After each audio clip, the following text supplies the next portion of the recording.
ഇന്ന് രാഷ്ട്രപിതാവ് ഗാന്ധിജിയുടെ രക്തസാക്ഷിത്വ ദിനമാണ്. ഗാന്ധിജിയുടെ ഓർമ്മയിലാണ് ഇന്ന് ഇന്ത്യ. രക്തസാക്ഷിത്വത്തിൻ്റെ 77 ആണ്ടുകൾ പൂർത്തിയാക്കുമ്പോൾ ഓരോ ഇന്ത്യക്കാരനും നടുക്കത്തോട് മാത്രമേ നമുക്ക് ഓർമ്മിക്കാൻ കഴിയൂ. നിങ്ങൾക്കറിയാം, ഗാന്ധിജി അന്ത്യശ്വാസം വലിച്ച ഡൽഹിയിലെ ബിർള ഹൗസിന് മുന്നിൽ നമുക്കൊരു റിപ്പോർട്ട് തയ്യാറാക്കാനുണ്ട്. അതിനു മുമ്പ് ഞാനൊരു കാര്യം പറയാം. ഗാന്ധിജിയുടെ ജീവനെടുക്കാൻ വേണ്ടി ശ്രമങ്ങൾ പലപ്പോഴും ഉണ്ടായിട്ടുണ്ട്. പ്രത്യേകിച്ചും ഈ ഗാന്ധിജി കൊല്ലപ്പെടുന്നതിന് 10 ദിവസങ്ങൾക്ക് മുമ്പ് തന്നെ ഈ നാഥുറാം ഗോഡ്സെയും നാരായണ ആപ്തയും ഡൽഹി ബിർള ഹൗസിൽ എത്തിയിരുന്നു എന്നാണ് the men who killed Gandhi എന്ന മനോഹർ മൽഗോങ്കൻ്റെ പുസ്തകത്തിൽ പറയുന്നത്. കാരണം ഈ 20-ാം തീയതി, അതായത് ജനുവരി 20-ാം തീയതി ബിർള ഹൗസിൽ ഗാന്ധിജി ഫാസ്റ്റ് അണ്ടു ഡെത്ത്, മരണം വരെ ഉപവാസം ആരംഭിച്ചപ്പോൾ തന്നെ ഗാന്ധിജിയുടെ ജീവൻ എടുക്കാൻ വേണ്ടി എത്തിച്ചിരുന്നു. എന്നാൽ അതിൻ്റെ 1-ാം നിലയിലിരുന്ന ഒരാൾ, കണ്ണിനൊരു ചെറിയ പ്രശ്നമുള്ള ഒരാൾ ഇവരെ ശ്രദ്ധിക്കുന്നുവെന്ന് ഇവർക്ക് സംശയം തോന്നിയപ്പോൾ ഇവർ അവരുടെ ദൗത്യം മതിയാക്കി മടങ്ങിപ്പോവുകയായിരുന്നു. പിന്നീട് ഒരു ജനുവരി 30-ന് വീണ്ടും വന്നു. ഗാന്ധിജി നാഥുറാം ഗോഡ്സെയും നാരായണ ആപ്തയും അവിടെ അദ്ദേഹത്തിൻ്റെ സത്യാഗ്രഹ പരിപാടി നടക്കുന്ന സ്ഥലത്തേക്ക് കടന്നു.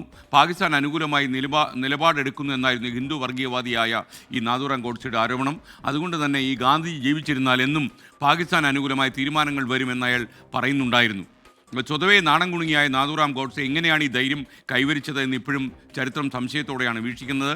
പോയിന്റ് ബ്ലാങ്കിൽ റേഞ്ചിൽ നിന്ന് പോക്കറ്റിൽ കരുതുന്ന പിസ്റ്റൾ എടുത്ത് 3 തവണയാണ് അയാൾ ഗാന്ധിജിയെ വെടിവെച്ചത്. ഈ സമയം ഗാന്ധിജി കൈപൊക്കി ഹേ റാം എന്ന് വിളിച്ചു എന്നാണ് പറയുന്നത്. നമുക്കൊരിക്കലും നെഹ്റു തന്നെ പിന്നീട് ഓൾ ഇന്ത്യ റേഡിയോയിലൂടെ നടത്തിയ പ്രക്ഷേപണത്തിൽ നമ്മുടെ പ്രകാശം നഷ്ടപ്പെട്ടു, നമ്മൾ കൂരിരുട്ടിലേക്ക് മൂക്കുകുത്തി വീണു എന്ന് അദ്ദേഹം പറയുന്നു. ലോകം മുഴുവൻ ഇരുട്ടിലായിപ്പോയി എന്നതാണ് യാഥാർത്ഥ്യം. കാരണം ഈ ഹാഫ് നേക്കഡ് ഫക്കീർ എന്ന് വെള്ളക്കാരനെ ആക്ഷേപിച്ച് വിളിച്ച അതേ ഗാന്ധിജിയാണ് വെള്ളക്കാരൻ്റെ സാമ്രാജ്യം, സൂര്യൻ അസ്തമിക്കാത്ത സാമ്രാജ്യം തകർത്ത് തരിപ്പണമാക്കിയത്. അതും 2 ആയുധങ്ങൾ കൊണ്ട്: സത്യം, അഹിംസ. മാത്രമല്ല രാഷ്ട്രീയ രംഗത്തെ മുഴുവൻ ധാർമ്മികവൽക്കരിക്കാനുള്ള ഒരു ശ്രമം ഗാന്ധിജിയുടെ ഭാഗത്തെന്നും ഉണ്ടായിരുന്നു. പൊളിറ്റിക്സിനെ മോറലൈസ് ചെയ്യണം എന്നായിരുന്നു ഗാന്ധിജി വിശ്വസിച്ചിരുന്നത്. ഗാന്ധിജിയെ കുറിച്ച് ഓർമ്മിച്ചുകൊണ്ട് ബിർള ഹൗസിന് മുന്നിൽ നിന്നുള്ള ഈ റിപ്പോർട്ടിലേക്ക് ഞാൻ കടക്കുകയാണ്. ഗാന്ധിജിയെ ഓരോ തവണയും നമ്മൾ വീണ്ടും വീണ്ടും പഠിച്ചുകൊണ്ടിരിക്കണം. ഗാന്ധിജിയിൽ പലതുമുണ്ട്. എനിക്ക് പിന്നിൽ കാണുന്ന ഈ കെട്ടിടമാണ് ബിർള മന്ദിർ അഥവാ ബിർള ഹൗസ്. ഇന്ന് ഗാന്ധി സ്മൃതി എന്ന് അറിയപ്പെടുന്നു. രാഷ്ട്രപിതാവ് മഹാത്മാഗാന്ധി തൻ്റെ ജീവിതത്തിൻ്റെ അവസാന 144 ദിവസങ്ങൾ ചെലവഴിച്ചത് ഈ കെട്ടിടത്തിലാണ്. അഹിംസയും ഉണ്ണാവ്രതവും ആയുധമാക്കി സൂര്യനസ്തമിക്കാത്ത ബ്രിട്ടീഷ് സാമ്രാജ്യത്തിൻ്റെ അടിത്തറയിളക്കിയ മഹാത്മാവിൻ്റെ ചുടുരക്തം തെറിച്ചു വീണത് ഈ മണ്ണിലാണ്. അദ്ദേഹത്തിൻ്റെ അവസാന ശ്വാസം അലിഞ്ഞു ചേർന്നത് ഈ അന്തരീക്ഷത്തിലാണ്. 1948 ജനുവരി 30 വെള്ളിയാഴ്ച. മഹാത്മാഗാന്ധിക്ക് അന്നും പതിവ് പോലെ തിരക്കുള്ള ഒരു ദിവസമായിരുന്നു. രാവിലെ മുതൽ നിരവധി പേർ അദ്ദേഹത്തെ കാണാൻ ബിർള ഹൗസിലെത്തി. സാധാരണ നിലയിൽ വൈകിട്ട് 5 മണിക്ക് ആരംഭിക്കേണ്ട പ്രാർത്ഥനാ യോഗം അന്ന് സർദാർ വല്ലഭായ് പട്ടേലുമായുള്ള അഭിമുഖ സംഭാഷണത്തെ തുടർന്ന് വൈകി. 5:10 ആയപ്പോൾ അദ്ദേഹത്തിൻ്റെ സന്തത സഹചാരികളായ ആഭയും മനുവും സമയത്തെക്കുറിച്ച് ഗാന്ധിയെ ഓർമ്മപ്പെടുത്തി. ഉടൻ തന്നെ അദ്ദേഹം പ്രാർത്ഥനയ്ക്കായി പുറപ്പെട്ടു. സർവമത പ്രാർത്ഥനയ്ക്കായി അനുയായികൾ കാത്തിരിക്കുന്ന മൈതാനത്തിന് നടുവിലൂടെ അദ്ദേഹം വേദിയിലേക്ക് നീങ്ങി.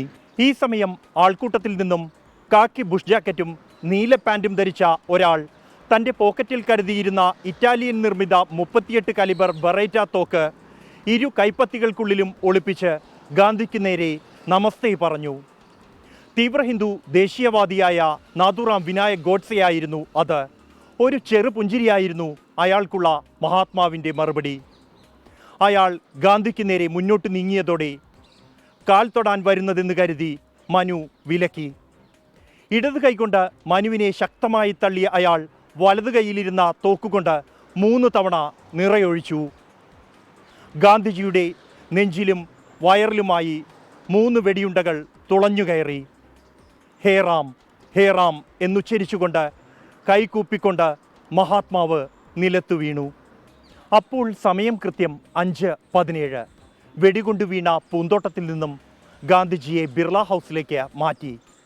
ഏകദേശം അരമണിക്കൂറുകൾക്ക് ശേഷം 5:40 അദ്ദേഹത്തിൻ്റെ മരണം ഔപചാരികമായി സ്ഥിരീകരിച്ചു. 6 മണിക്ക് ആകാശവാണി മഹാത്മാഗാന്ധിയുടെ കൊലപാതക വാർത്ത ലോകത്തെ അറിയിച്ചു. ആ വാർത്ത കേട്ട് ലോകം അക്ഷരാർത്ഥത്തിൽ നടുങ്ങി. മഹാത്മാവിൻ്റെ വിയോഗ വാർത്തയുമായി ഇറങ്ങിയ ഹിന്ദുസ്ഥാൻ ടൈംസ് പത്രം അതിൻ്റെ മുഖപ്രസംഗത്തിൽ ഇത്രമാത്രം കുറിച്ചു: ആരുടെ പാപമോചനത്തിനു വേണ്ടി അദ്ദേഹം ജീവിച്ചുവോ അവർ തന്നെ അദ്ദേഹത്തെ വധിച്ചു. ലോക ചരിത്രത്തിലെ ഈ രണ്ടാം ക്രൂശിക്കൽ നടന്നത് ഒരു വെള്ളിയാഴ്ച. 1915 കൊല്ലം മുമ്പ് യേശുക്രിസ്തുവിനെ കൊലപ്പെടുത്തിയ അതേ ദിവസം. പിതാവേ, ഞങ്ങളോട് പൊറുക്കേണമേ. Balram Nedungadi, 24 Delhi.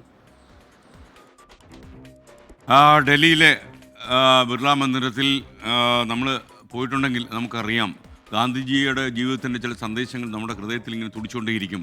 Louis Fisher, the life of Mahatma Gandhi എന്ന ആത്മകഥ എഴുതിയ ലൂയി ഫിഷർ പറഞ്ഞത്, എൻ്റെ ജീവിതമാണ് എൻ്റെ സന്ദേശം എന്ന് പഠിപ്പിക്കുക മാത്രമല്ല, ഗാന്ധിജി അത് ജീവിതത്തിൽ നടപ്പിലാക്കുകയും ചെയ്തു.